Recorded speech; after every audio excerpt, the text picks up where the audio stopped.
If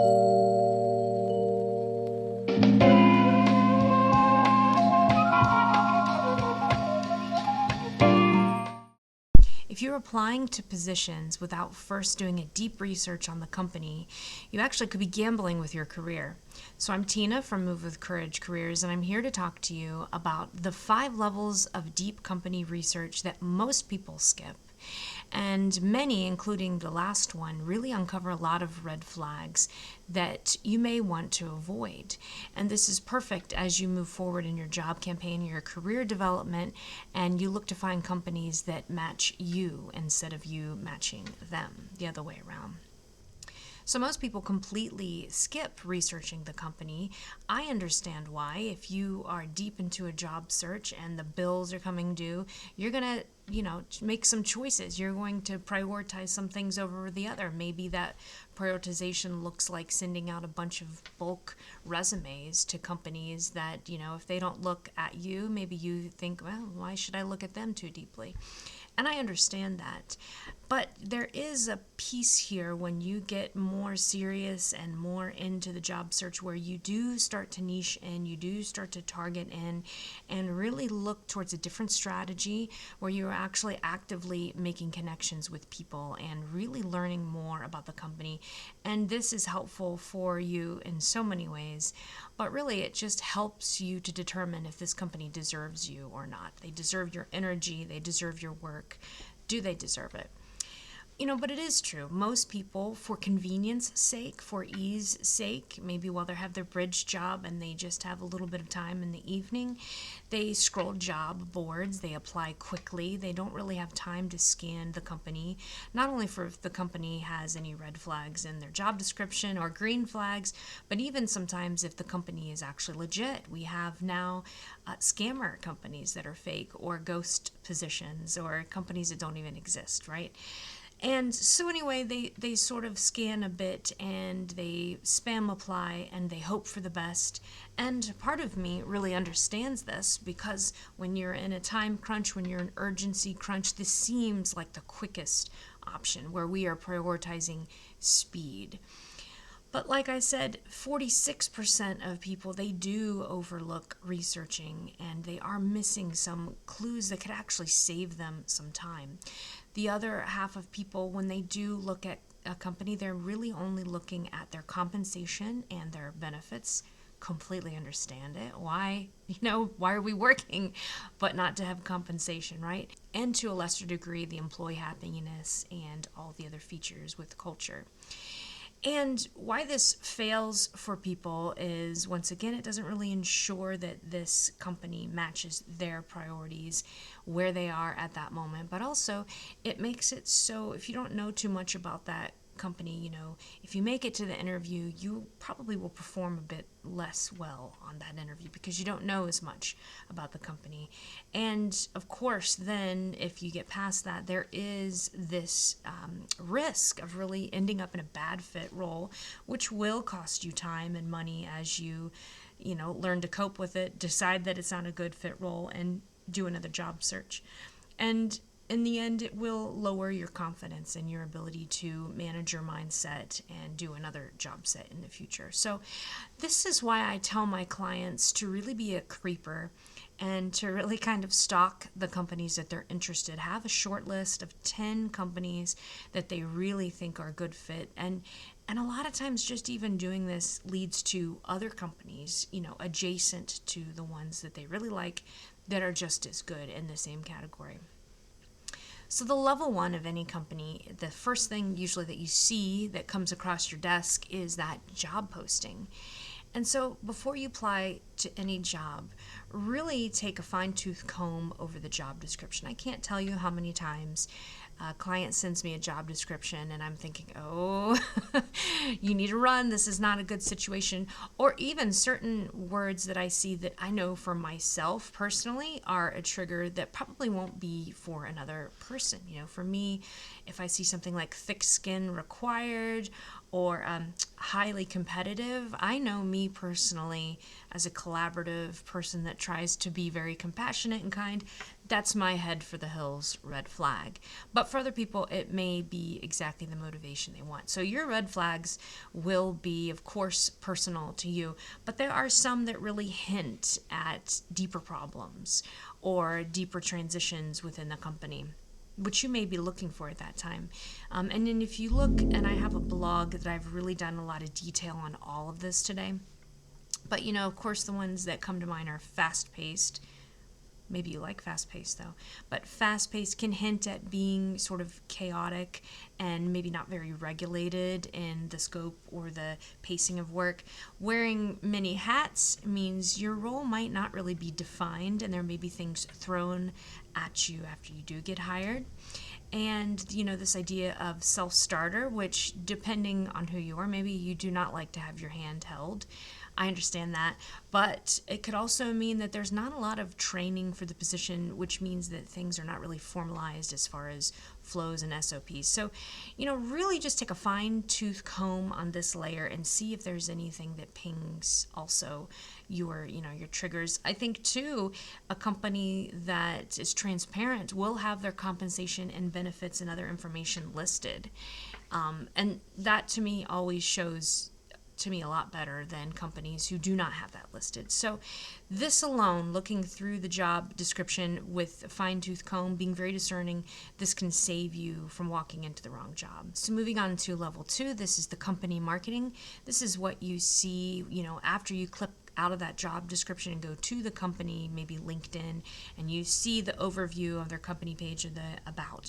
You'll see how large they are, and right there, that can be something that either keeps them in the race or out. If you're looking for a large company or a mid-sized company, that can be some information that really helps you.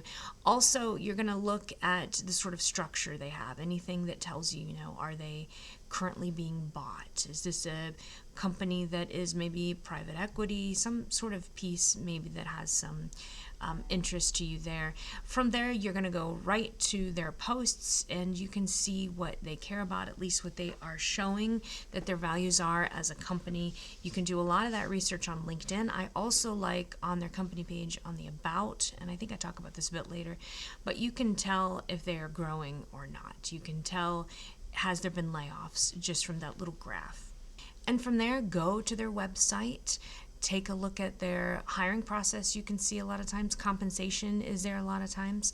Go and see what their initiatives are, what they are saying for the way they contribute, who do they contribute to the community. And also look for the brand voice. There's a lot of choices that go into messaging. I know as a business owner, I choose certain words because I would like those clients to come to me. So I choose words that involve some level of compassion or reflection or creativity, because as a business owner, that's what I want to work with. Those are my type of clients, because of course they're like me. So really look at the choices they're making with messaging, with their consistency across everywhere. And like I said, be a creeper. Look at all their socials and see what you find. And usually most people don't even get to the step. So if you are there, you already have a lot more information to kind of combat that misleading piece that might exist in their job description. Then we want to go to reviews and feedback. So this is where you're going to go to the Glassdoor, which is great because it has an employee reviews. It also has employee descriptions of the interviews. It has compensation and benefits information. It has specific pieces about the role or the departments. And you can start to see, usually depending on the company, some patterns. You may see patterns about the structure, patterns about the management, how they speak to people. Now you remember, you want to take all of this with reviews with a grain of salt. How many times have you looked up your favorite pizza company, looked at the reviews and been shocked by how many people dislike it, So there is a piece of preference there. Keep that in mind, but also notice patterns, because this usually does speak to something. From there, go to their Yelp go to their Facebook, go to Better Business Bureau, and look at all the consumer reviews, all the reviews there about how they're engaging with the community and how they are providing services, because those will impact you as well. Look for, this is especially true for Glassdoor, look for any mentions of burnout, leadership. Turnover, I think, is huge. Not just turnover, but how the turnover is managed, how if they're restructuring, if they're being bought out, how that has been managed. And the fourth level, this is the part that really a lot of people skip, and it is very connected to the networking that you need to be doing, the outreaching you need to be doing, but people skip it because it is a bit maybe uncomfortable to talk to somebody you've never known. This is where referrals happen. This is where real insight happens, is when you have insider conversations. When you talk to people that are in your role at that dream company, for you on one of your companies on your list of 10, this is where you can really ask specific questions that, they're not always going to give you the most forthright answer depending on the level of, sensitivity you're asking. But as far as those individual contributors and those people directly involved in the work, if you have some very specific questions, that really will be something that you can get some information on, as well as sort of questions around what type of person will thrive there. You can really understand what they're looking for when you are talking to people directly involved. Again, hold it with a grain of salt. How many times have you had a salty feeling about your company and a fresh-faced person calls you and is asking and, thinking about how you are then? But again, just look for those overall patterns, because you will get some interesting conversations. You can grow your network here, and you can also build some opportunities for referrals. Now, the last layer, this is the tiniest layer because you've already made it past this, and that is that piece of you are in the interview. You've made it this far. It is crucial. You have been interviewed by them. They are learning about what you can do for them, what problems you will solve for them, what level of commitment and energy and problem solving you will deliver, all those pieces. And this is where you are going to, now I wouldn't say turn the tables. We still want to keep that power differential for them because that's needed, but maybe just coming at this like a conversation. Your interview should be a professional dialogue. And you have questions too, because you have a lot to contribute. They will get your ideas. They will get your focus. They will get your attention. They will get your brain working after 5 o'clock. So this is where you can ask tricky questions for them about how they handle crisis, how they handle problems, how they handle people, how they handle unexpected things that are not in the employee manual and that are not published on the company website. And so I go into this in the blog, and I also have a guide for how you can structure this, but really thinking about what is their overall culture, their overall process with handling pieces that in your own life you have seen to be an indicator of good leadership or not. And getting to this level, this is where too you really have to have a bit of courage to stand your ground and ask these questions.